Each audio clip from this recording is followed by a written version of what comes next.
গত কয়েকদিন ধরে তীব্র তাপপ্রবাহের মুখোমুখি এশিয়ার বিভিন্ন অঞ্চল। দেশে দেশে জারি করা হচ্ছে হিট অ্যালার্ট। এর মধ্যে এশিয়ার অন্যতম দ্বীপপুঞ্জ দেশ ফিলিপিন্স যেন অন্য সবগুলো দেশের তাপমাত্রাকেও হার মানালো।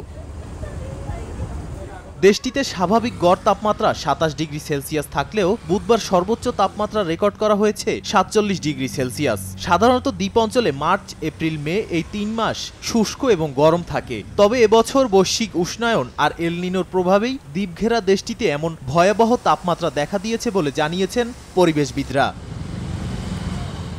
উচ্চ তাপমাত্রার কারণে রাজধানী ম্যানিলা সহ আশেপাশের বিভিন্ন এলাকায় বন্ধ করা হয়েছে শিক্ষা প্রতিষ্ঠান।